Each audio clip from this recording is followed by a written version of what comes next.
ಶ್ರೀಗುರುಭ್ಯೋ ನಮಃ. ಹರಿ ಓಂ. ವ್ಯಾಸಾಯ ಭವನಾಶಾಯ ಶ್ರೀಶಾಯ ಗುಣರಾಶಯೇ ಗದ್ಯಾಯ ಶುದ್ಧ ವಿದ್ಯಾಯ ಮಧ್ವಾಯ ಚ ನಮೋ ನಮಃ.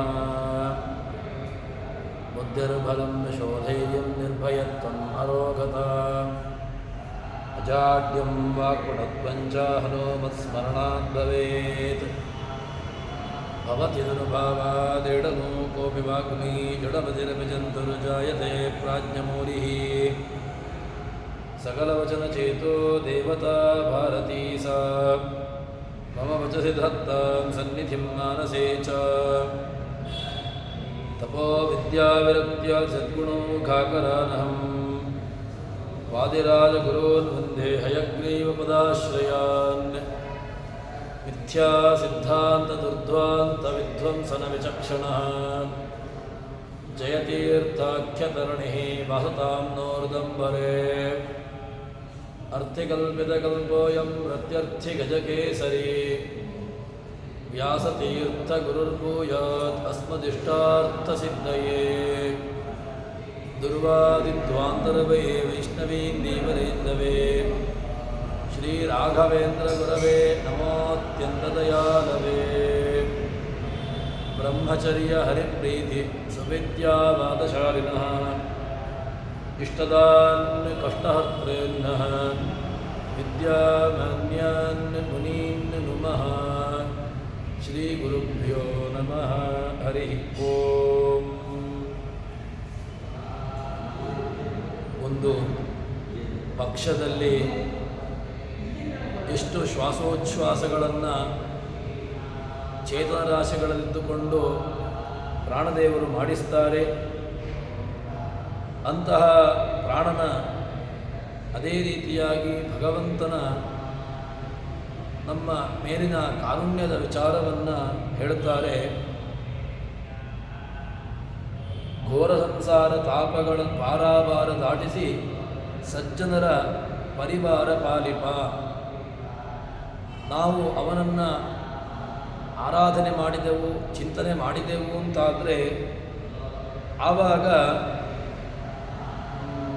ಪರಿಪರಿಯ ಸದ್ಭೋಗಗಳಿತ್ತು. ಬೇರೆ ಬೇರೆ ರೀತಿಯಾದಂತಹ ಭೋಗಗಳನ್ನು ನೀಡ್ತಾನೆ. ಆ ಭೋಗಗಳನ್ನು ನೀಡಿ ನಮ್ಮನ್ನು ಉದ್ಧಾರ ಮಾಡ್ತಾನೆ ಅಂತ ಹೇಳ್ತಾರೆ. ಅದಾದ ಮೇಲೆ ಮುಂದೆ ನಮ್ಮ ಶ್ವಾಸೋಚ್ಛ್ವಾಸಗಳು 1-2 ತಿಂಗಳಿಗಾಗುವಾಗ ಎಷ್ಟು ಒಬ್ಬ ಜೀವರಾಶಿಯು ತಾನು ಶ್ವಾಸೋಚ್ಛ್ವಾಸವನ್ನು ಮಾಡ್ತಾನೆ ಎಂಬ ವಿಚಾರವನ್ನು ಹೇಳುತ್ತಾರೆ. 2 ತಿಂಗಳಿಗಹುದು ಋತುಭೂಸುರರು ತಿಳಿಯುವುದು ಶ್ವಾಸ ಜಪ 12 ಲಕ್ಷದ ಮೇಲೆ 96,000 ಕರೆಸುವುದು ಅಯನಾಹ್ವಯದಿ ಅರೆ ವರುಷ 38 ಲಕ್ಷೋಪರಿ ತಿಳಿಬದೆ 88 ಸಹಸ್ರ ಕೋವಿದರು. 1 ವರ್ಷಕ್ಕೆ ಅದೇ ರೀತಿಯಾಗಿ 2 ತಿಂಗಳಿಗೆ ಎಷ್ಟು ಶ್ವಾಸೋಚ್ಛ್ವಾಸವನ್ನು ಮಾಡ್ತಾನೆ ಅಂತ ಅದರ ಸರಿಯಾದಂತಹ ನಿಖರವಾದಂತಹ ಸಂಖ್ಯೆಯನ್ನು ನಮಗೆ ಜಗನ್ನಾಥದಾಸರು ತಿಳಿಸಿಕೊಡುತ್ತಾ ಇದ್ದಾರೆ. ಎಷ್ಟು ಶ್ವಾಸೋಚ್ಛ್ವಾಸಗಳನ್ನು ಮಾಡುತ್ತಾನೆ ಅಂತಂದರೆ 2 ತಿಂಗಳಿಗಹುದು ಋತುಭೂಸುರರು. 2 ತಿಂಗಳಿಗೆ 1 ಋತು ತನಿಸಿಕೊಡುತ್ತದೆ. ಆ ಋತುಗಳಲ್ಲಿ 1 ಋತುವಿಗಾಗುವಾಗ 12,96,000 ಏನು ಶ್ವಾಸೋಚ್ಛ್ವಾಸವನ್ನು ಮಾಡ್ತಾನೆ. ಇಂತಹ ನಿಖರವಾದಂತಹ ಸಂಖ್ಯೆಯನ್ನು ಇಲ್ಲಿ ಹೇಳುತ್ತಾರೆ.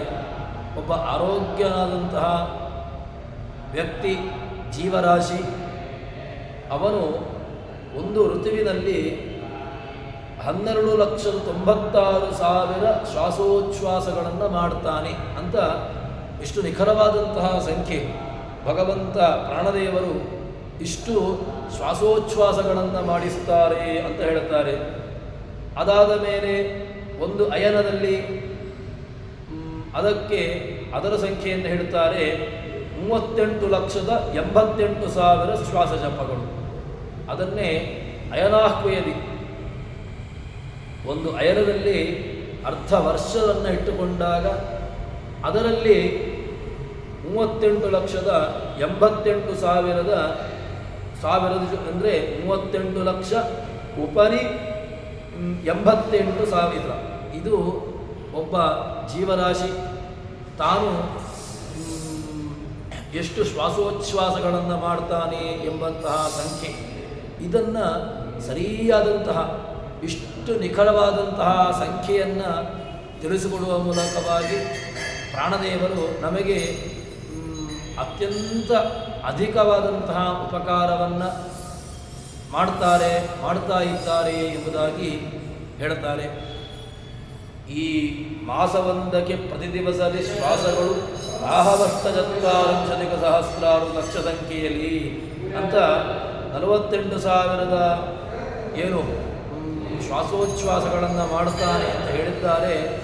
ಆ ಶ್ವಾಸೋಚ್ಛ್ವಾಸವನ್ನು ನಮ್ಮಲ್ಲಿ ಇದ್ದುಕೊಂಡು ಹಂಸನಾಮಕ ಪರಮಾತ್ಮನ ಚಿಂತನೆಯನ್ನು, ಹಂಸನಾಮಕ ರೂಪದ ಭಗವಂತನ ಉಪಾಸನೆಯನ್ನು ಪ್ರಾಣದೇವರು ಮಾಡುತ್ತಾರೆ ಅಂತ ಹೇಳ್ತಾ ಇದ್ದಾರೆ.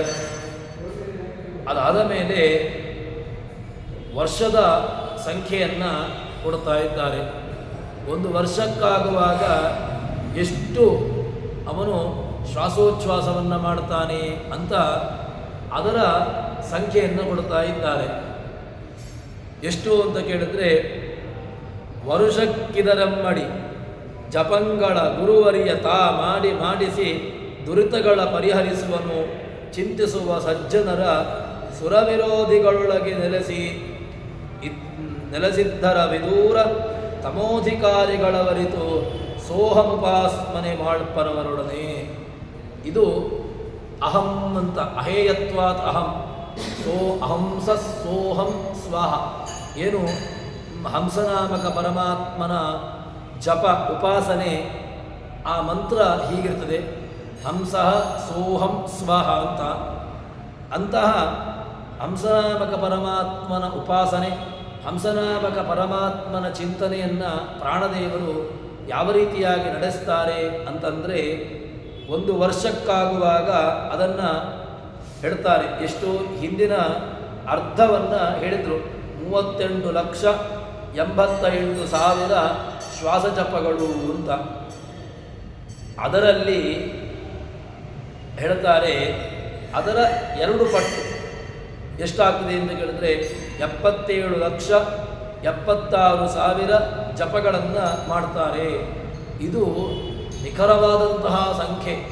ಯಾರೂ ಕೂಡ ಇಷ್ಟು ನಿಖರವಾದಂತಹ ಯಾವುದೇ ಒಂದು ಶ್ವಾಸೋಚ್ಛ್ವಾಸದ ಸಂಖ್ಯೆಯನ್ನು, ಶ್ವಾಸೋಚ್ಛ್ವಾಸದ ಗತಿಯನ್ನು ಕೂಡ ನಮಗೆ ಲೆಕ್ಕ ಮಾಡಲಿಕ್ಕಾಗದೇ ಇರತಕ್ಕಂತಹದ್ರಲ್ಲಿ ಇಷ್ಟು ನಿಖರವಾದಂತಹ ಸಂಖ್ಯೆ, ಎಷ್ಟು ಅವನು ಒಬ್ಬ ಯೋಗ್ಯನಾದಂತಹ ಜೀವ ಚೇತನ, ಅವನು ಶ್ವಾಸೋಚ್ಛ್ವಾಸವನ್ನು ಮಾಡ್ತಾನೆ ಎಂಬುದನ್ನು ಹೇಳ್ತಾರೆ. ಒಳ್ಳೆಯ ಸಂಖ್ಯೆ 77,76,000 ಶ್ವಾಸೋಚ್ಛ್ವಾಸಗಳನ್ನು ನಡೆಸ್ತಾರೆ ಅಂತ. ಹಾಗಿದ್ದರೆ ಅಂತಹ ಗುರುವರಿಯ ತಾ ಮಾಡಿಸಿ ನಮ್ಮಲ್ಲಿ ಇದ್ದುಕೊಂಡು ಅದನ್ನು ಮಾಡಿಸ್ತಾರೆ. ಆ ಚೇತನರಲ್ಲಿ ಪ್ರೇರಣಾಶಕ್ತಿಯನ್ನು ಪ್ರೇರಕರಾಗಿ ತಾವು ಮಾಡಿಸ್ತಾರೆ. ಅಂತಹ ಶ್ವಾಸೋಚ್ಛ್ವಾಸವನ್ನು ಮಾಡತಕ್ಕಂಥವರಿಗೆ ಏನು ಮಾಡ್ತಾರೆ ಅಂತ ಕೇಳಿದ್ರೆ, ಸುರವಿರೋಧಿಗಳೊಳಗೆ ನೆಲೆಸಿ ಪರಿಹರಿಸುವನು ಚಿಂತಿಸುವ ಸಜ್ಜನರ. ಈ ರೀತಿಯಾಗಿ ಯಾರು ಪ್ರಾಣದೇವರು ನಮ್ಮಲ್ಲಿದ್ದುಕೊಂಡು ಹಂಸನಾಮಕ ಪರಮಾತ್ಮನ ಉಪಾಸನೆ, ಹಂಸನಾಮಕ ಪರಮಾತ್ಮನ ಚಿಂತನೆ ಅದನ್ನು ನಡೆಸ್ತಾರೆ ಅಂತ ಯಾರು ಚಿಂತನೆ ಮಾಡುತ್ತಾರೆ, ಪರಿಹರಿಸುವನು ಚಿಂತಿಸುವ ಸಜ್ಜನರ. ಯಾರು ಈ ಚಿಂತನೆಯನ್ನು ನಡೆಸ್ತಾರೆ ಅವರೆಲ್ಲ ದೋಷಗಳನ್ನು, ಅವರ ಕಷ್ಟಗಳನ್ನು ಪರಿಹಾರ ಮಾಡ್ತಾರೆ. ಸಜ್ಜನರು ಇದನ್ನು ಚಿಂತನೆ ನಡೆಸುವಂಥವರು ಸಜ್ಜನರು ಮಾತ್ರ. ಯಾಕೆ ಅಂತ ಕೇಳಿದರೆ, ಬೇರೆಯವರು ಈ ಒಂದು ಚಿಂತನೆಯ ಕಡೆಗೆ ತಾವು ಗಮನವನ್ನು ಕೂಡ ಹರಿಸಲಿಕ್ಕೆ ಹೋಗೋದಿಲ್ಲ. ತಾವು ತಮ್ಮ ಪಾಡಿಗೆ ಇದ್ದು ಬಿಡ್ತಾರೆ. ಅದಕ್ಕೋಸ್ಕರ ಅಂಥವರಿಗಲ್ಲ ಇದು. ಮತ್ತು ಯಾರು ಈ ಸಚ್ಚಿಂತನೆಯನ್ನು ನಡೆಸ್ತಾರೆ, ಸಚ್ಚಿಂತನೆಯಲ್ಲಿರ್ತಾರೆ ಅಂಥವರ ದುರಿತಗಳನ್ನು ಪರಿಹಾರ ಮಾಡಿ ಅವರ ಎಲ್ಲ ಕಷ್ಟಗಳನ್ನು ಪರಿಹಾರ ಮಾಡುವ ಮೂಲಕವಾಗಿ ಅವರಿಗೆ ಯೋಗ್ಯವಾದಂತಹ ಗತಿಯನ್ನು, ಅವರಿಗೆ ಯೋಗ್ಯವಾದಂತಹ ಸಾಧನೆಯನ್ನು ಮಾಡಿಸ್ತಾರೆ ಅಂತ ಹೇಳ್ತಾರೆ. ಅಂತಹ ಪರಿಹಾರ ಮಾಡ್ತಾರೆ. ಸುರವಿರೋಧಿಗಳೊಳಗೆ ನೆಲೆಸಿ, ಅದಾದ ಮೇಲೆ ಹೇಳುತ್ತಾರೆ, ಸುರವಿರೋಧಿಗಳೊಳಗೆ ಯಾರು ಅಸಜ್ಜನರಿದ್ದಾರೆ, ಯಾರು ತಾಮಸಿಕರಿದ್ದಾರೆ, ಯಾರು ತಮೋಯೋಗ್ಯರಾಗಿರತಕ್ಕಂತಹ ಜೀವರಾಶಿಗಳಿದ್ದಾರೆ, ಅಂತಹ ಅಸುರರೊಳಗೆ ತಾವು ನೆಲೆಸಿದ್ದುಕೊಂಡು ಅವರು ಏನು ಮಾಡ್ತಾರೆ, ತಮೋಧಿಕಾರಿಗಳು ಅವರಿಗೆ ಅವರ ಯೋಗ್ಯವಾದಂತಹ ಗತಿಯೇನು ಕೇಳಿದರೆ ತಮಸ್ಸಿಗೇನೆ ಹೋಗಲಿಕ್ಕೆ ಯೋಗ್ಯರಾಗಿರತಕ್ಕಂಥವರು. ಅಂತಹ ತಮೋಧಿಕಾರಿಗಳ ಒಳಗೆ ಇದ್ದುಕೊಂಡು ಏನು ಮಾಡ್ತಾರೆ, ಸೋಹಂ ಎಂಬಂತಹ ಉಪಾಸನೆ. ಇದು ಏನು ಸೋಹಂ, ಹಂಸ ಸೋಹಂ ಎಂಬಂತಹ ಸಹ ಅಹಂ, ಆ ತತ್ವ ನಾನಾಗಿದ್ದೇನೆ ಅಂದರೆ ನಾನೇ ಭಗವಂತ ಎಂಬಂತಹ ಚಿಂತನೆ. ವಾಸ್ತವಿಕವಾಗಿ ಸಹ ಅಹಂ, ಹಂಸಃ ಎಂಬಲ್ಲಿ ಸಹ ಅವನು ಅಹಂ ಅಂದರೆ ನಾನು ಅಂತ ಹೇಳಿದರೆ ಯಾರು, ಅವನು ಯಾರು ದೋಷ ದೂರನಾಗಿರತಕ್ಕಂತಹದ್ದಿದ್ದಾನೋ ಅದು ಅಹೇಯವಾಗಿರತಕ್ಕಂತಹದ್ದು ತತ್ವ ಎಂಬಂತಹ ವಾಸ್ತವಿಕ ಚಿಂತನೆ. ಆದರೆ ವಾಯುದೇವರು ದೇವತೆಗಳೊಳಗಿಕೊಂಡು ಯೋಗ್ಯವಾದಂತಹ ಉಪಾಸನೆ, ಹಂಸಃ ಹಂಸಃ ಭಗವಂತ ಹಂಸ ಎಂಬಂತಹ ಉಪಾಸನೆಯನ್ನು ಮಾಡಿದ್ದರ ಫಲವಾಗಿ ದೇವತೆಗಳಿಗೆ ಯೋಗ್ಯವಾದಂತಹ ಗತಿ ಅದು ಮೋಕ್ಷ. ಅಂತಹ ಮೋಕ್ಷವನ್ನು ಕೊಡ್ತಾನೆ. ಇನ್ನು ಅಸುರರಲ್ಲಿದ್ದುಕೊಂಡು ಏನು ಮಾಡ್ತಾನೆ ಅಂತ ಕೇಳಿದರೆ ಸೋಹಂ ಎಂಬಂತಹ ಉಪಾಸನೆ ಅದು ಅಧೋಗತಿ, ಅದು ಪರಬ್ರಹ್ಮ ನಾನೇ ಭಗವಂತ, ನಾನೇ ಭಗವಂತ ಎಂಬಂತಹ ಅಸದುಪಾಸನೆಯ ಆತ್ಮಹನಃ, ಅಸದುಪಾಸನೆಯನ್ನು ಮಾಡಿಸಿ ಅವರಿಗೆ ಅಂಧಂತಮಸ್ಸಿಗೆ ಅವರ ಯೋಗ್ಯವಾದಂತಹ ಗತಿಯಾದಂತಹ ಏನು ಅಂಧಂತಮಸ್ಸಿಗೆ ಅವರನ್ನು ನೂಕ್ತಾನೆ, ಅಂಧಂತಮಸ್ಸಿಗೆ ಅವರನ್ನು ಹಾಕ್ತಾನೆ ಅಂತ ಹೇಳ್ತಾರೆ. ಹೀಗೆ ಆ ಎರಡೂ ರೀತಿಯಾದಂತಹ ಉಪಾಸನೆಗಳು, ಯೋಗ್ಯವಾದಂತಹ ಉಪಾಸನೆ ದೇವತೆಗಳಲ್ಲಿ, ಅಯೋಗ್ಯವಾದಂತಹ ಉಪಾಸನೆ ಅವರ ಅಸುರರಲ್ಲಿ. ಹೀಗೆ ಎರಡೂ ರೀತಿಯಾದಂತಹ ಉಪಾಸನೆಗಳನ್ನು ಮಾಡಿ ಅವರವರ ಗತಿಯನ್ನು ಅವರಿಗೆ ಕೊಡ್ತಾನೆ ಅಂತ ಹೇಳ್ತಾರೆ. ಇಲ್ಲಿ ದೋಷ ಅಂತ ಹೇಳಿದ್ರೆ ಅರವಿದೂರ, ಭಗವಂತನಲ್ಲಿ ದೋಷ ರಚ್ಚಿತ್ರ ಶಬ್ದಾನ ಪರ್ಯಾಯತ್ವ ಯಥಸ್ತುತಃ. ಅರವಿದೂರ ಭಗವಂತ ನಾರಾಯಣ ಅಂತ ನಾವು ಕರಿತೇವಲ್ವ, ಅರ ಶಬ್ದಕ್ಕೆ ದೋಷ ಅಂತ ಅರ್ಥ. ನವಿದ್ಯತೆ ಅರಾಹ ಯಸ್ಮಿನ್ ಅಂದರೆ ಭಗವಂತ, ಅರಾಣಾಂ ಅಯನಂ ಆಶ್ರಯ ನಭವತೀತಿ ನ ನಾರಾಯಣ ಅಂತ. ಭಗವಂತ ದೋಷಗಳಿಗೆ ಆಶ್ರಯನಲ್ಲ, ಆದ್ದರಿಂದಾಗಿ ಅವನು ನಾರಾಯಣ. ಅದೇ ರೀತಿಯಾಗಿ ಇಲ್ಲಿ ನೆಲೆಸಿದ್ಧರ ಅರವಿದೂರ ತಮೋಧಿಕಾರಿಗಳವರಿತು. ತಮೋಧಿಕಾರಿಗಳಿಗಾಗುವಾಗ ಅವರ ಎಲ್ಲ ಅವರ ಸಾಧನೆಗಳನ್ನು ಅವರಿಂದ ಮಾಡಿಸಿ ಅವರಿಗೆ ಯೋಗ್ಯವಾದಂತಹ ಗತಿಯಾದಂತಹ ಮೋಕ್ಷ ಭಿನ್ನವಾಗಿರತಕ್ಕಂತಹ ತಮಸ್ಸನ್ನು ಅವರಿಗೆ ಕೊಡ್ತಾನೆ ಅಂತ ಹೇಳ್ತಾರೆ. ಇಲ್ಲಿ ವಾಯುದೇವರು ಸ್ವರೂಪದೇಹ, ಲಿಂಗದೇಹ, ಅನಿರುದ್ಧ ದೇಹ, ಸ್ಥೂಲ ದೇಹ ಎಲ್ಲ ದೇಹದಲ್ಲಿಯೂ ಕೂಡ ಇದ್ದುಕೊಂಡು ಮಾಡ್ತಾರೆ ಅಂತ ಅದನ್ನಿಟ್ಟುಕೊಳ್ಳಬೇಕು. 86,400 ಸಂಖ್ಯೆಗಳು, ಅದರ 77,76,000 ಶ್ವಾಸಜಪಗಳು, ಅರ್ಧ ಏನಕ್ಕಾಗುವಾಗ 38,88,000 ಶ್ವಾಸಜಪಗಳು. ಹೀಗೆ ಒಂದು ಸಂಖ್ಯೆಗಳನ್ನು ಕೂಡ ನಿರ್ದಿಷ್ಟವಾದಂತಹ ನಿಖರವಾದಂತಹ ಸಂಖ್ಯೆಯನ್ನು ನಮ್ಮ ಮುಂದೆ ಜಗನ್ನಾಥದಾಸರು ಕೊಡ್ತಾರೆ. ಈ ರೀತಿಯಾಗಿ ಪ್ರಾಣದೇವರು ಹಂಸನ ಉಪಾಸನೆ, ಹಂಸನ ಚಿಂತನೆ, ಹಂಸನ ಗುಣಗಳನ್ನು ಅವರು ಅದನ್ನು ಚಿಂತಿಸ್ತಾರೆ, ಅದರ ಉಪಾಸನೆ ನಡೆಸ್ತಾರೆ ಎಂಬುದಾಗಿ ಹೇಳಿದ ನಂತರ ಮುಂದೆ ವಾಯುದೇವರು ಮಾಡುವಂತಹ ಶ್ವಾಸ ಜಪ ಅದರ ಚಿಂತನೆ ಇಲ್ಲದೆ ಏನು ಮಾಡಿದರೂ ಕೂಡ ನಾವು ವ್ಯರ್ಥ ಎಂಬಂತಹ ದೊಡ್ಡ ಒಂದು ವಿಚಾರವನ್ನು ನಮ್ಮ ಮುಂದೆ ಹೇಳ್ತಾರೆ. ನಾವು ಭಗವತ್ ಚಿಂತನೆ ನಡೆಸದೆ ನಾವು ಏನು ಮಾಡಿದರೂ ಕೂಡ ಅದು ವ್ಯರ್ಥ ಎಂಬಂತಹ ಒಂದು ವಿಚಾರವನ್ನು ಇಲ್ಲಿ ಹೇಳ್ತಾರೆ. ಅದಕ್ಕೋಸ್ಕರ ಏನು ಬೇಕು ನಮ್ಮಲ್ಲಿ ಅಂತ ಕೇಳಿದ್ರೆ ಭಗವಂತನ ಚಿಂತನೆ, ಪ್ರಾಣದ ಚಿಂತನೆ ಅತ್ಯಧಿಕವಾಗಿ ಇರಬೇಕು. ಪ್ರಾಣದೇವರ ಚಿಂತನೆ ಇಲ್ಲದೆ, ಪ್ರಾಣತತ್ವದ ಚಿಂತನೆ ಇಲ್ಲದೆ ಏನು ಮಾಡಿದರೂ ಕೂಡ ಅದು ವ್ಯರ್ಥ, ಅದರಿಂದ ಯಾವುದೇ ರೀತಿಯಾದಂತಹ ಉಪಯೋಗವಿಲ್ಲ ಎಂಬ ವಿಚಾರವನ್ನು ಜಗನ್ನಾಥದಾಸರು ಈ ಪದ್ಯದಲ್ಲಿ ತಿಳಿಸ್ತಾರೆ. ಇನಿತುಪಾಸನೆ ಸರ್ವಜೀವನು ನಿಲದೇವನು ಮಾಡುತ್ತೀರಿ, ಚಿಂತನೆಯ ಮಾಡದೆ ಕಂಡ ನೀರುಳು ಮುಳುಗಿ ನಿತ್ಯದಲ್ಲಿ ಮನೆಯೊಳಗೆ ಕೃಷ್ಣಾಜಿನಾಧ್ಯಾಸನದೆ ಕುಳಿತು ವಿಶಿಷ್ಟ ಬಹು ಸಜ್ಜನೆನಿಸಿ ಜಪಮಣಿ ಗಳಿಸಿದರೇನು ಬೇಸರದೆ. ಒಂದು ದೊಡ್ಡ ವೈರಾಗ್ಯದಂತೆ ಕಾಣುವಂತಹ ವಿಚಾರವನ್ನು, ವಾಸ್ತವಿಕವಾಗಿ ವೈರಾಗ್ಯ ಇಲ್ಲ, ಆದರೆ ವೈರಾಗ್ಯ ಉಳ್ಳವರಂತೆ ನಟನೆ ಮಾಡ್ತಾರೆ. ಒಳಗಿನ ಅಂತಃಸತ್ವ ಏನೂ ಇಲ್ಲದೆ ತಾವು ಮಾತ್ರ ಸಜ್ಜನ, ನಾನೇ ಮಾಡುವಂತಹದ್ದೆಲ್ಲವೂ ಕೂಡ ಅದು ವಾಸ್ತವಿಕವಾದಂತಹ ಎಂಬಂತಹ ಭ್ರಮೆಯಲ್ಲಿ ಯಾರಿರ್ತಾನೆ ಅಂಥವರಿಗೆ ಅವಹೇಳನವನ್ನು ಮಾಡ್ತಾ ಇದ್ದಾರೆ. ಯಾರು ಊಟಾಟಿಕೆಯನ್ನು ಮಾಡಿಕೊಂಡು, ಯಾರು ತೋರ್ಪಡಿಕೆಯಲ್ಲಿ ತಾವಿರ್ತಾರೆ ಅಂಥವರಿಗೆ ಮಾತನ್ನು ಜಗನ್ನಾಥದಾಸರು ಹೇಳ್ತಾ ಇದ್ದಾರೆ.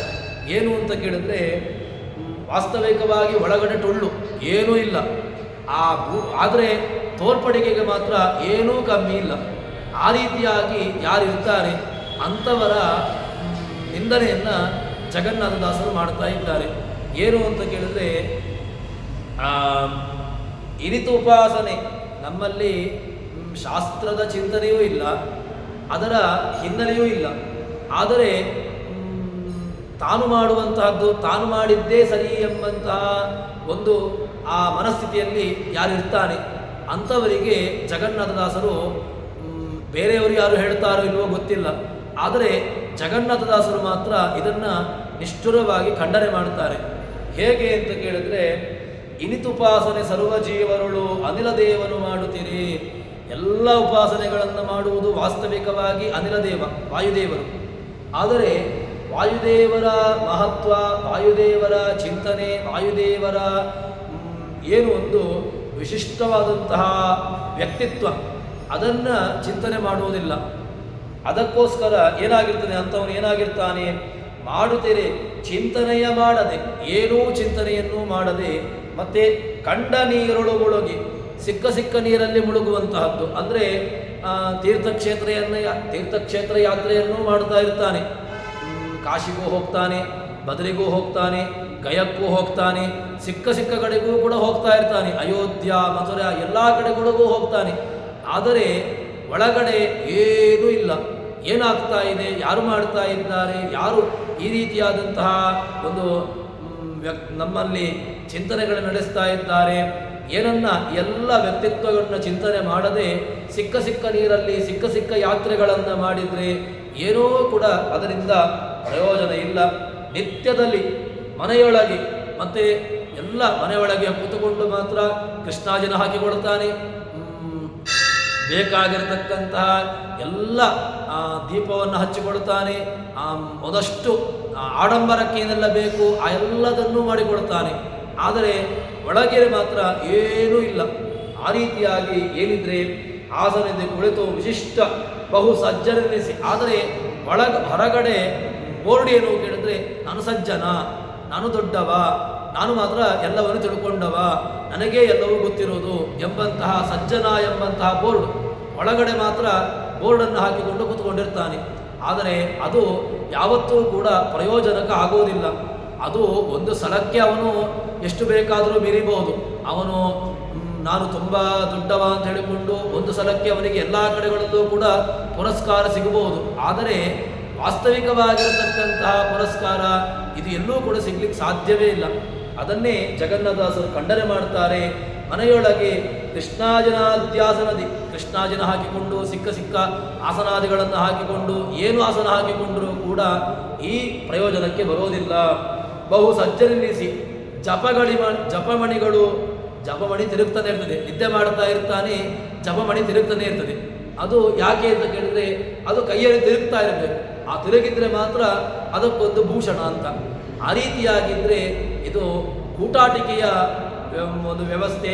ವಾಸ್ತವಿಕವಾಗಿ ಇದು ನಮಗೆ ಪ್ರಯೋಜನಕ್ಕೆ ಆಗೋದಿಲ್ಲ ಎಂಬಂತಹ ಒಂದು ದೊಡ್ಡ ಸಂದೇಶವನ್ನು ನಮ್ಮ ಮುಂದೆ ಕೊಡ್ತಾ ಇದ್ದಾರೆ.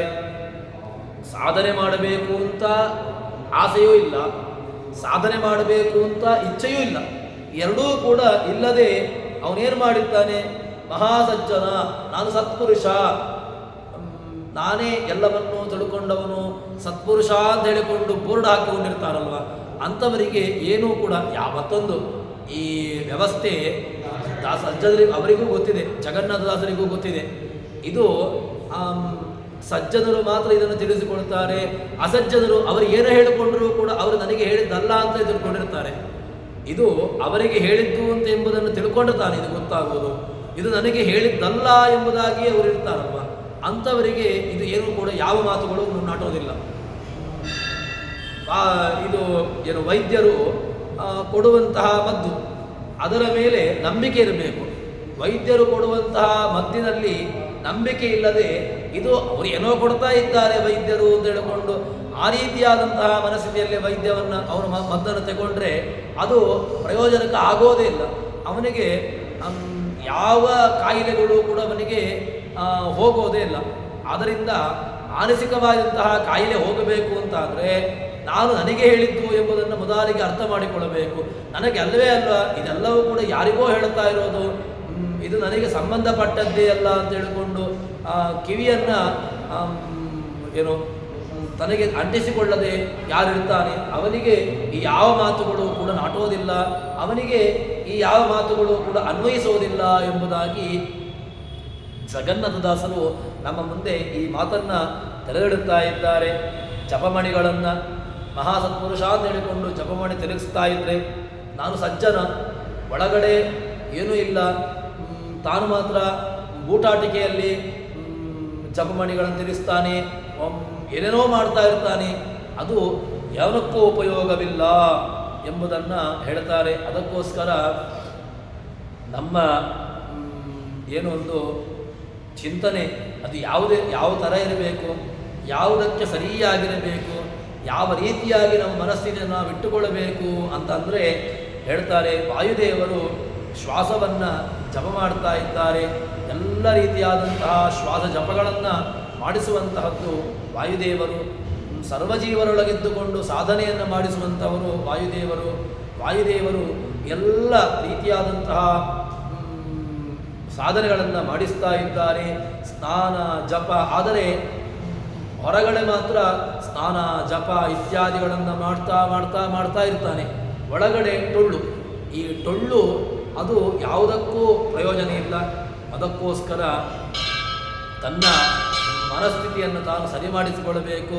ತನಗೆ ಈ ಎಲ್ಲ ಮಾತುಗಳು ಕೂಡ ಹೇಳುವಂತಹದ್ದು ದಾಸರುಗಳು ಜ್ಞಾನಿಗಳು ಎಲ್ಲ ಮಾತುಗಳನ್ನು ಯಾರಿಗೋಸ್ಕರ ಹೇಳ್ತಾ ಇದ್ದಾರೆ ಎಂಬುದನ್ನು ಚಿಂತನೆ ಮಾಡಿಕೊಂಡು ಅದು ನನಗೇ ಅನ್ವಯ ನನಗೇ ಹೇಳ್ತಾ ಇದ್ದಾರೆ ಹೊರತು ಇನ್ಯಾರಿಗೋ ಮೂರನೆಯದ್ದಾದಂತಹ ವ್ಯಕ್ತಿಗಳಿಗೆ ಹೇಳ್ತಾ ಇದ್ದಾರೆ ಎಂಬುದನ್ನು ಆ ರೀತಿಯಾಗಿ ತಿಳ್ಕೊಳ್ಳದೆ ತಾನು ಯಥಾರ್ಥವಾದಂತಹ ಭ್ರಮೆಯಲ್ಲಿ ಬದುಕಬಾರದು.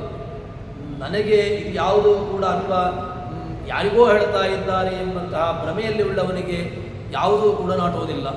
ವಾಸ್ತವಿಕ ಅಂಶದಲ್ಲಿ ತಾನು ಬದುಕ್ತಾ ಇದ್ದರೆ ಅವನಿಗೆ ಎಲ್ಲ ಮಾತುಗಳು ಕೂಡ ಅನ್ವಯವಾಗ್ತದೆ ಎಂಬುದಾಗಿ ಹೇಳಿಕೊಂಡು ಈ ಉದರ ವೈರಾಗ್ಯ ಅಭಾವ ವೈರಾಗ್ಯವನ್ನು ಇಟ್ಟುಕೊಳ್ಳಬಾರದು. ವಾಸ್ತವಿಕ ಅಂಶ ಏನು, ಭಗವಂತ ನಮಗೆ ಎಲ್ಲ ಮಾತುಗಳನ್ನು ಕೂಡ ಹೇಳ್ತಾ ಇದ್ದಾನೆ. ನನಗೆ ಈ ಎಲ್ಲ ಮಾತುಗಳು ಕೂಡ ಹೊರತು ಇನ್ಯಾರಿಗೋ ಹೇಳ್ತಾ ಇದ್ದಾರೆ ಎಂಬುದನ್ನು ಯಾವ ಕಾಲಕ್ಕೂ ಚಿಂತನೆ ಮಾಡಬೇಡ. ಯಾಕೆ ಅಂತ ಕೇಳಿದರೆ ಸರಿಯಾಗಿರತಕ್ಕಂತಹ ವ್ಯಕ್ತಿ ಜಗತ್ತಿನಲ್ಲಿ ಯಾರೂ ಇಲ್ಲ. ಸರಿಯಾದಂತಹ ವ್ಯಕ್ತಿ ಅಂತ ಹೇಳಿದರೆ ಅದು ಭಗವಂತ ಮಾತ್ರ. ಲಕ್ಷ್ಮೀದೇವಿಯಿಂದ ಹಿಡಿದುಕೊಂಡು ಜೀವರಾಶಿಗಳ ತನಕ ಎಲ್ಲರೂ ಕೂಡ ಅವರವರ ಯೋಗ್ಯತಾನುಸಾರವಾಗಿ ದೋಷ ಉಳ್ಳವರೇ ಆಗಿದ್ದಾರೆ ಅಂತ ಆದಮೇಲೆ ಇನ್ನು ಸಾಮಾನ್ಯವಾದಂತಹ ಜೀವರಾಶಿಗಳ ಪಾಡೇನು? ಲಕ್ಷ್ಮೀದೇವಿಯೂ ಕೂಡ ಭಗವಂತನಿಗೆ ಸಮಾನರಾಗಲಿಲ್ಲ. ವಾಯುದೇವರು, ಬ್ರಹ್ಮದೇವರು, ಇನ್ನು ರುದ್ರ ಇಂದ್ರಾದಿಗಳು ಇವರೆಲ್ಲರೂ ಕೂಡ ಇನ್ನೂ ಕೂಡ ಇವರು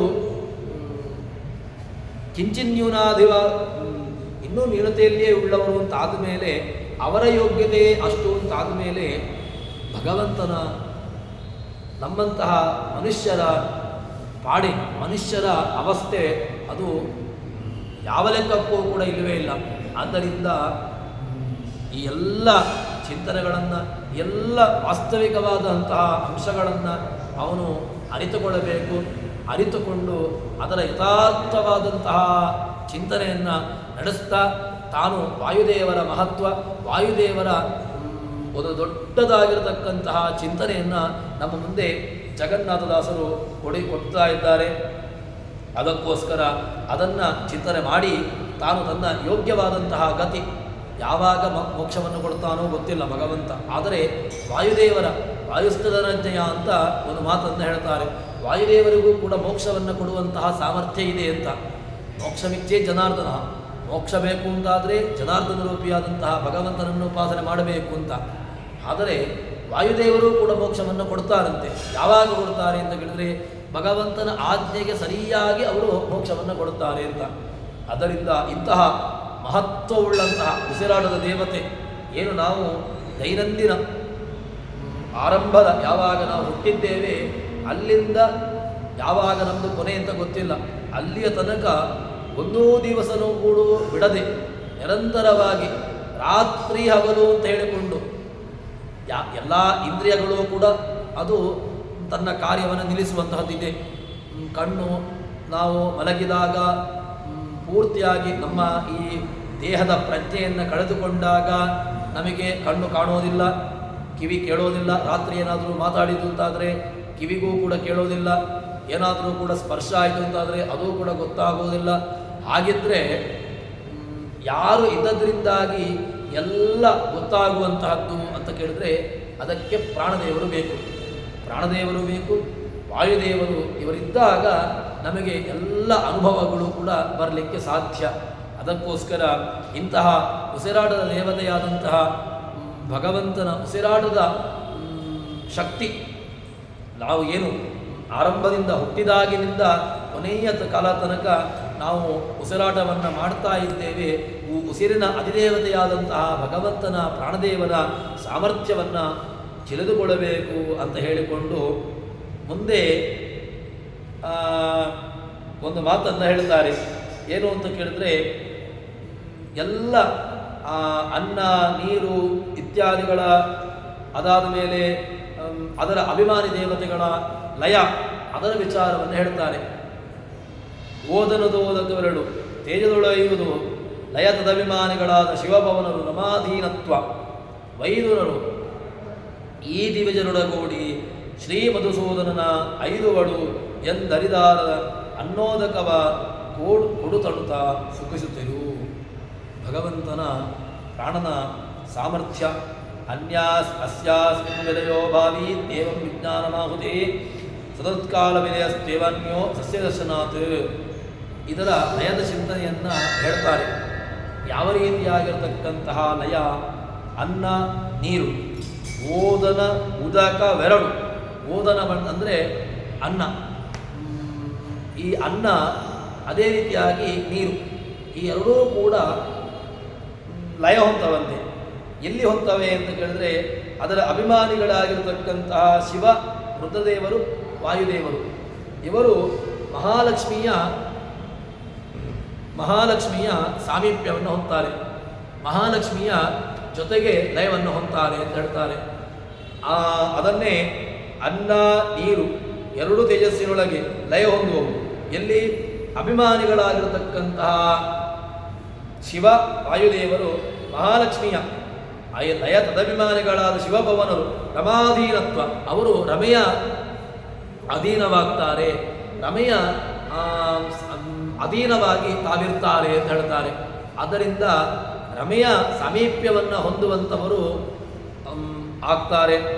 ಅದಾದ ಮೇಲೆ ಆ ಮಹಾಲಕ್ಷ್ಮಿಯಾದರೂ ಏನು ಮಾಡ್ತಾಳೆ ಅಂತ ಕೇಳಿದರೆ, ಅವಳು ಮಧುಸೂದನ ಮಧುನಾಮಕ ದೈತ್ಯನ್ ಸೂದಯತಿ, ಅವನನ್ನು ಯಾರು ಹಿಂಸೆ ಮಾಡಿದನೋ ಅಂತಹ ಮಧುಸೂದನನ ಸಾಮೀಪ್ಯವನ್ನು ಈ ದಿವ್ಯಜರೊಡಗೂಡಿ, ಇಂತಹ ಶಿವ ಪವನರೊಡಗೂಡಿ ಆ ಶ್ರೀ ಮಧುಸೂದನನ ಅವಳು ಭಗವಂತನ ಸಾಮೀಪ್ಯವನ್ನು ಹೊಂತಾಳೆ. ಶ್ರೀ ಮಧುಸೂದನನ ಐದುವಳು ಎಂದರಿದಾದರ ಇಂತಹ ಈ ಚಿಂತನೆಯನ್ನು ಯಾರು ನಡೆಸ್ತಾರೆ ಅವರು ಆದ್ದರಿಂದ ಇದನ್ನು ನಮಗೆ ಚಿಂತನೆ ನಡೆಸಬೇಕು ಅಂತ ಚಾಂದೋಗ್ಯ ಭಾಷೆಯಲ್ಲಿ ಇದನ್ನು ಹೇಳ್ತಾರೆ. ಏನು ಅಂತ ಕೇಳಿದ್ರೆ, ತೇಜೋಭಿಮಾನಿನಿ ಲಕ್ಷ್ಮೀ ಪ್ರಾಣಾಸತ್ವಭಿಮಾನವಾನ್ ಅನ್ನಾಭಿಮಾನಿ ರುದ್ರಶ್ಚ ತಿಸ್ರಾಹತ ದೇವತಾ ಪುರಾ. ತಿಸ್ರಹ ಈ ಅನ್ನದ ಅಭಿಮಾನಿಯಾಗಿರ್ತಕ್ಕಂಥವಳು ರುದ್ರದೇವರು. ಅದಾದ ಮೇಲೆ ತಾ ದೇವತಾಪುರ ಅಹಂ ವೈಶ್ವಾನರೋ ಭೂತ್ವ ಪ್ರಾಣಿನಾಂ ದೇಹಮಾಶ್ರಿತ ಪ್ರಾಣಾಪಾನದಮಾಯುಕ್ತ ಪಚಾಮ್ಯನ್ನಂ ಚತುರ್ವಿಧಂ. ಇದೆಲ್ಲವೂ ಕೂಡ ನಮಗೆ ಹೇಳ್ತಾರೆ. ಚಾಂದೋಗ್ಯೋಪನಿಷತ್ತಿನಲ್ಲಿಯೇ ಅನ್ನಮಶಿತಂ ತ್ರೇಧಾ ವಿಧೀಯತೆ ಯೋ ಅನಿಷ್ಟಸ್ತನ್ಮನಃ ಆಪಃ ಪೀತಃ ತ್ರೇಧಾ ವಿಧೀಯಂತೆ ಯೋ ಅನಿಷ್ಟಃ ಸ ಪ್ರಾಣಃ ತೇಜೋಶಿತಂ ತ್ರೇಧಾ ವಿಧೀಯತೆ ಯೋ ಅನಿಷ್ಟಃ ಸ ವಾಕ್ ಅನ್ನಮಯಂ ಈತೋಮ್ಯಮನ ಆಪೋಮಯ ಪ್ರಾಣ ತೇಜೋಮಯ ವಾಕ್. ಇದೆಲ್ಲ ಉಪನಿಷತ್ತಿನ ಮಾತುಗಳು. ಉಪನಿಷತ್ತು ನಮಗೆ ಎಲ್ಲವನ್ನು ನಾವು ಅದಕ್ಕೋಸ್ಕರವಾಗಿ ಅನ್ನಂ ಅಶಿತಂ ತ್ರೇಧಾ ವಿಧೀಯತೆ ಅಂತ ಹೇಳಿಕೊಂಡು ನಾವು ತಿಂದಿರಂತಹ ಅನ್ನ 3 ವಿಭಾಗವಾಗ್ತದಂತೆ. ಏನಾಗ್ತದೆ ಅಂತ ಕೇಳಿದ್ರೆ, ಸೂಕ್ಷ್ಮ ತನ್ಮನಃ, ಅನ್ನದ ಸೂಕ್ಷ್ಮ ಭಾಗ ಮನಸ್ಸಾಗ್ತದೆ. ನೀರಿನಲ್ಲಿರ್ತಕ್ಕಂತಹ ಸೂಕ್ಷ್ಮ ಭಾಗ ಅದು ಪ್ರಾಣ.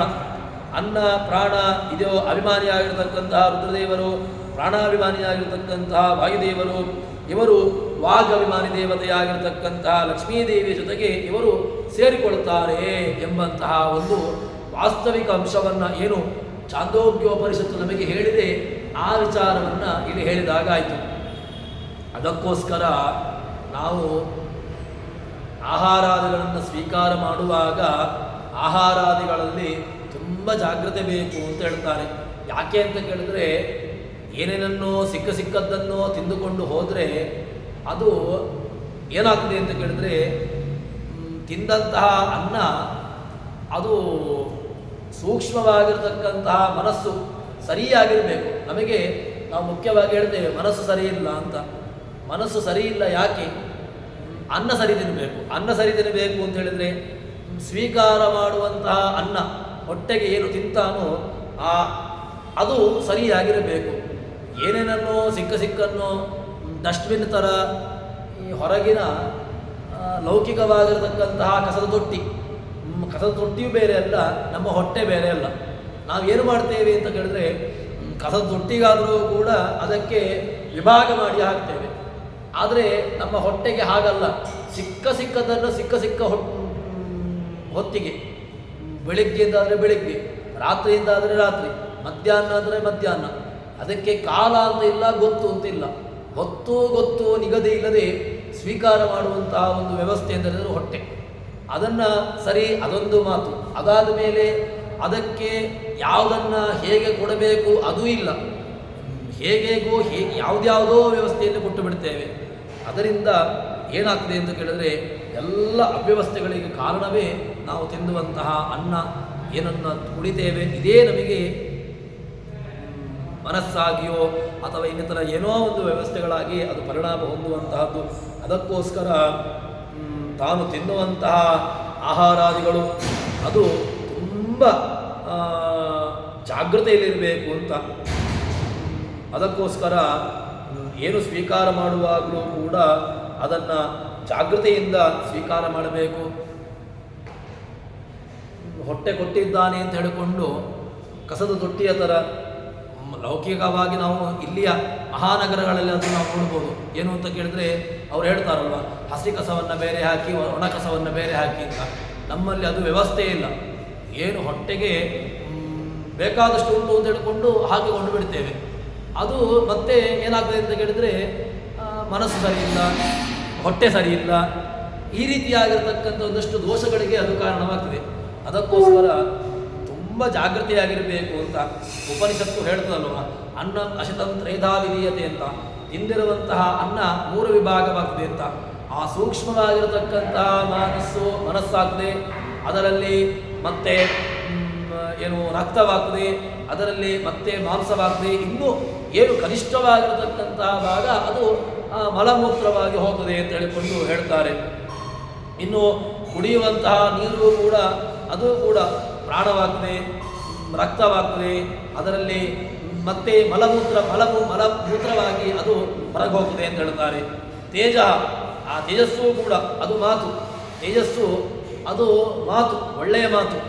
ಈ ಮಾತುಗಳು ಕೂಡ ಚೆನ್ನಾಗಿರಬೇಕು ಅಂತಾದರೆ ಅದಕ್ಕೆ ಎಲ್ಲ ತಿನ್ನುವಂತಹ ಅನ್ನಾದಿಗಳು ಪಾನಾದಿಗಳು ಅದು ಸರಿಯಾಗಿರಬೇಕು ಎಂಬುದಾಗಿ ಹೇಳ್ತಾರೆ. ವಾಯುಮಯಾತಿ ಶಿವಾಶ್ಚಾಪಿ ವಾಯುಸ್ತೇಜೋ ವಿದಾಂ ಶ್ರಿಯಂ ವಾಯುಮಾದಾಯ ಸಾ ದೇವಿ ಯಾತಿ ವಿಷ್ಣುಂ ಪರಾತ್ಪರಂ ದ್ವಾರಮಾತ್ರ ಸುಧಾದೇವಿ ವಾಯುಪ್ರಾಪ್ಯೋ ಜನಾರ್ದನಃ ಪ್ರತಿಕಾಲೇ ಚ ಮುಕ್ತೌ ಚ ಪುರುಷ ವಾಚಮಾಪ್ನಿಯೋ. ಇದೆಲ್ಲವನ್ನು ಕೂಡ ಹೇಳ್ತಾರೆ. ನಮಗೆ ನೀರಿನಲ್ಲಿರ್ತಕ್ಕಂತಹ ಆಮ್ಲ ಪ್ರಾಣ ಸಾರ್ವಜನಿಕವಾಗಿರತಕ್ಕಂತಹದ್ದು ಇದೆಲ್ಲವೂ ಕೂಡ ಭಗವಂತ ಪ್ರಾಣದೇವರು ಇಲ್ಲಿದ್ದುಕೊಂಡು ಹೇಳ್ತಾರಪ್ಪ. ತುಂಬ ಬಾಯಾರಿಕೆ ಆಗಿದ್ದರೆ ಪ್ರಾಣ ಹೋಗ್ತಾ ಉಂಟು ಮಾರಾಯ, ನೀರು ಕೊಡಿ ಅಂತ ಹೇಳ್ತೇವೆ. ವಾಯುವಿಗೂ ಪ್ರಾಣಕ್ಕೂ ನೀರಿಗೂ ಏನು ಸಂಬಂಧ? ವಾಯು ಅದು ಬೇರೆನೆ, ನೀರಿನ ವ್ಯವಸ್ಥೆಯೂ ಕೂಡ ಬೇರೆನೆ. ಆದರೆ ಮಾತು ಹೇಗಿದೆ ಅಂತ ಕೇಳಿದ್ರೆ, ಪ್ರಾಣ ಹೋಗ್ತಾ ಉಂಟು, ಜೀವ ಹೋಗ್ತಾ ಉಂಟು ಮಾರಾಯ, ನೀರು ಕೊಡು ಮಾರಾಯ ಅಂತ ಹೇಳ್ತೇವೆ. ನೀರು ಕುಡಿದ್ರೆ ಪ್ರಾಣ ಬರ್ತದೆ ಅಂತ ಹೇಳಿದ್ರೆ ಅದು ಏಕಾದಶಿ ಗೊತ್ತಾಗ್ತದೆ. ಒಳ್ಳೆಯ ನೀರಿನ ಮಾಯಿಯಲ್ಲಿ ಪಸೆಯೇ ಇರಬಾರ್ದು, ಆವಾಗ ಎಲ್ಲ ಅನುಭವಗಳು ಕೂಡ ಗೊತ್ತಾಗುವಂತಹದ್ದು. ಅದಕ್ಕೋಸ್ಕರ ಈ ಪ್ರಾಣಶಕ್ತಿ ತುಂಬ ಎತ್ತರವಾದಂತಹ ಚಿಂತನೆ, ಪ್ರಾಣನ ಚಿಂತನೆ ತುಂಬ ಎತ್ತರವಾದಂತಹದ್ದು. ಉಪನಿಷತ್ತುಗಳು ದೇವರ ಮಹತ್ವವನ್ನಾದರೂ ಕೂಡ ಕಮ್ಮಿ ಹೇಳಿರ್ಬೋದು, ಆದರೆ ವಾಯುದೇವರ ಚಿಂತನೆಯನ್ನು ತುಂಬ ಕಡೆ ಕೊಟ್ಟಿವೆ. ಹಾಗೆಂತೇಳಿ ದೇವರನ್ನು ಹೇಳಿಲ್ಲ ಅಂತ ಹೇಳೋದಲ್ಲ. ಮತ್ತೇನೋ ಕೇಳಿದರೆ ವಾಯುದೇವರ ಚಿಂತನೆ ತುಂಬ ಅಧಿಕ ಮಟ್ಟದ್ದು ಎಂಬಂಥ ಒಂದು ಅರ್ಥ. ವಾಯುದೇವರಿಲ್ಲ ಅಂತ ಆದರೆ ಯಾವುದೂ ಕೂಡ ನಡೆಯಲಿಕ್ಕೆ ಸಾಧ್ಯ ಇಲ್ಲ ಎಂಬಂತಹ ಒಂದು ತಾತ್ಪರ್ಯ. ವಾಯುದೇವರಿದ್ದರೆ ಎಲ್ಲವೂ ಇದೆ, ವಾಯುದೇವರಿಲ್ಲ ಅಂತಾದರೆ ಏನೂ ಕೂಡ ಇರಲಿಕ್ಕೆ ಸಾಧ್ಯ ಇಲ್ಲ ಎಂಬಂತಹ ಅರ್ಥದಲ್ಲಿ ಈ ಉಪನಿಷತ್ತುಗಳು ನಮಗೆ ಅರ್ಥವನ್ನು ಹೇಳಿರತಕ್ಕಂತಹದ್ದು. ಆದ್ದರಿಂದ ಈ ಇನ್ನು ಲಕ್ಷ್ಮೀದೇವಿಗಾಗುವಾಗ ಎಲ್ಲರೂ ಕೂಡ ಒಂದು ಕಡೆಯಲ್ಲಿ ಒಂದಲ್ಲ ಒಂದು ಕಡೆ ಹೋಗಿ ಲಯವನ್ನು ಹೊಂದ್ತಾರೆ ಅಂತ ಆಯಿತು. ಯಾರು? ಶಿವಪವನರು ರಮಾಧೀನತ್ವ ಹೊಂದುವರು ಅಂತ. ಶಿವ ಪವನ ಇವರಿಬ್ಬರೂ ಕೂಡ ರಮೆಯ ಅಧೀನವಾಗ್ತಾರೆ ಅಂತ ಆಯಿತು. ರಮೆಗೆ ಅವಳಿಗೆ ಲಯ ಇಲ್ಲಿ, ರಮೆಗೆ ಲಯನೇ ಇಲ್ವಾ ಅಂತ ಹೇಳಿದ್ರೆ ರಮೆಗೂ ಕೂಡ ಲಯ ಇದೆ. ಯಾಕೆ ಅಂತ ಕೇಳಿದ್ರೆ ಇರುವವರು ಒಬ್ಬರೇ. ಅದು ಯಾರು ಅಂತ ಕೇಳಿದ್ರೆ ಭಾಗವತ ತಾತ್ಪರ್ಯದಲ್ಲಿ ಹೇಳ್ತಾರಲ್ವ, ಹರೇ ಅತ್ಯಂತ ಸಾಮೀಪ್ಯಂ ಲಯೋ ಲಕ್ಷ್ಮಿಯ ಪ್ರಕೀರ್ತಿತ, ಅತ್ಯಂತ ಸಾಮೀಪ್ಯಂ ಲಯ. ಇದರಿಗಾಗುವಾಗ ಅವರಲ್ಲಿ ಹೋಗಿ ಸೇರಿಕೊಳ್ತಾರೆ ಅಂತ. ಆದರೆ ಲಕ್ಷ್ಮೀದೇವಿಗಾಗುವಾಗ ಏನು ಲಯ? ಲಕ್ಷ್ಮಿಯ ಲಯ ಅಂತ ಹೇಳಿದ್ರೆ ಏನು ಅರ್ಥ ಅಂತ ಕೇಳಿದ್ರೆ ಹರೇ ಅತ್ಯಂತ ಸಾಮೀಪ್ಯಂ ಲಯ, ಭಗವಂತನ ಅತ್ಯಂತ ಸಾಮೀಪ್ಯವನ್ನು ಹೊಂದುವಂತಹದ್ದೇ ಲಕ್ಷ್ಮೀದೇವಿಗೆ ಲಯ ಅಂತ ಹೇಳುವಂತಹದ್ದು. ಹೊರತು ಅದಕ್ಕಿಂತ ಭಿನ್ನವಾಗಿರತಕ್ಕಂತಹ ಲಯ ಲಕ್ಷ್ಮಿಗೆ ಇಲ್ಲವೇ ಇಲ್ಲ. ಭಗವಂತ ಹೇಗಿರ್ತಾನೆ ಕೇಳಿದ್ರೆ ನಾವು ನಿತ್ಯದಲ್ಲಿಯೂ ಕೂಡ ಹೇಳ್ತೇವಲ್ವ, ಆಸೀದುದಾರ ಗುಣವಾರಿದರ ಪ್ರಮೇಯ ನಾರಾಯಣ ಪರತಮಃ ಪರಮಾತ್ಸ ಏಕ ಸಂಶಾಂತ ಸಂವಿಧ ಕೆಲಂ ಘಟದೇರಿದಾಯ ಲಕ್ಷ್ಮೀ ಭಜಾಂತರ್ಗತ ಸ್ವರತೋಪಚಾಗ್ರೇ ಅಂತ. ಆ ಲಕ್ಷ್ಮೀದೇವಿ ಎಲ್ಲಿರ್ತಾಳೆ ಅಂತ ಕೇಳಿದ್ರೆ ಲಕ್ಷ್ಮೀ ಭುಜಾಂತರಗತಃ, ಲಕ್ಷ್ಮೀದೇವಿಯನ್ನು ಆಲಿಂಗನ ಮಾಡಿಕೊಂಡು ಅವಳನ್ನು ಭುಜದಲ್ಲಿ ಸೇರಿಸಿಕೊಂಡಿರ್ತಾನಂತೆ. ಸ್ವರತೋಪಿಚಾಗ್ರೆ, ಆದರೆ ಮಲಗಿರ್ತಾನ ಕೇಳಿದ್ರೆ ಮಲಗುವುದಿಲ್ಲಪ್ಪ, ಅವನಿಗೆ ಯಾಕೆ ಮಲಗಬೇಕು? ಮಲಗುವಂತಹದ್ದು ನಮ್ಮದು. ಮತ್ತೆ ಸ್ವರತೋಪಿಚಾಗ್ರೆ, ತಾನು ಸ್ವರಮಣನಾಗಿ ತಾನಿರ್ತಾನೆ. ಅಗ್ರೆ, ತಾನು ಎಚ್ಚರದಲ್ಲಿಯೇ ಇರ್ತಾನೆ. ಯಾರ ಒಂದು ಸಂಶಾಂತ ಸಂವಿಧ ಕಿಲಂ, ಇಡೀ ಜಗತ್ತನ್ನು ತನ್ನ ಹೊಟ್ಟೆಯಲ್ಲಿಟ್ಟುಕೊಂಡು ಸಂಶಾಂತ ಸಂವಿಧ ಕಿಲಂ ಜಠರೇನಿದಾಯ ಲಕ್ಷ್ಮೀ ಭುಜಾಂತರಗತಃ, ಲಕ್ಷ್ಮೀದೇವಿಯನ್ನು ಭುಜದ ಒಳಗೆ ಮಾಡಿಕೊಂಡು ತಾನಿರ್ತಾನೆ ಅಂತ ಹೇಳಿಕೊಂಡು ಇರ್ತಾನೆ. ಅವಳಿಗೂ ಕೂಡ ಆನಂದವನ್ನು ಕೊಡ್ತಾ ತಾನೂ ಕೂಡ ಆನಂದವನ್ನು ಪಡ್ತಾ. ಲಕ್ಷ್ಮೀದೇವಿಯಿಂದ ಆನಂದ ಬೇಕಾಗಿಲ್ಲ ಭಗವಂತನಿಗೆ, ಲಕ್ಷ್ಮೀದೇವಿಗೆ ಆನಂದ ಬೇಕು ಭಗವಂತನಿಂದ. ಆ ರೀತಿಯಾಗಿ ಆನಂದಪ್ರದನಾಗಿ ಭಗವಂತ ಇರ್ತಾನೆ ಎಂಬಂತಹ ಅಂಶವನ್ನು ಇಲ್ಲಿ ಜಗನ್ನಾಥದಾಸರು ನಮಗೆ ಕೊಡ್ತಾ ಇದ್ದಾರೆ. ಈ ರೀತಿಯಾದಂತಹ ವಾಯುದೇವರು ಅದೇ ರೀತಿಯಾಗಿ ಅನ್ನ ಪ್ರಾಣ ಈ ಮಹತ್ವವನ್ನು ನಮ್ಮ ಮುಂದೆ ಜಗನ್ನಾಥದಾಸರು ತಿಳ್ತಾ ಇದ್ದಾರೆ. ಇನ್ನು ಮುಂದೆ ಇನ್ನೂ ಪ್ರಾಣದ ಮಹತ್ವ ಆ ಲಯದ ಚಿಂತನೆಯನ್ನು ನಮ್ಮ ಮುಂದೆ ಜಗನ್ನಾಥದಾಸರು ಕೊಡುತ್ತಾರೆ. ಅದನ್ನು ಮುಂದೆ ನೋಡೋಣ ಅಂತ ಹೇಳುವಲ್ಲಿ ಹರಿಪ್ರಿಯತ ಶ್ರೀಕೃಷ್ಣಾರ್ಪಿತಮಸ್ತು. ಯಸ್ ಸರ್ವಣ ಸಂಪೂರ್ಣ ಸರ್ವದೋಷ ವಿರಹಿತ ಪ್ರಿಯತಾಂ ಹೃದಯ ಬಾಲಂ ವಿಷ್ಣುರ್ಮೇ ಪರಮಸ್ವರತ್. ಶ್ರೀಕೃಷ್ಣಾರ್ಪಿತಮಸ್ತು.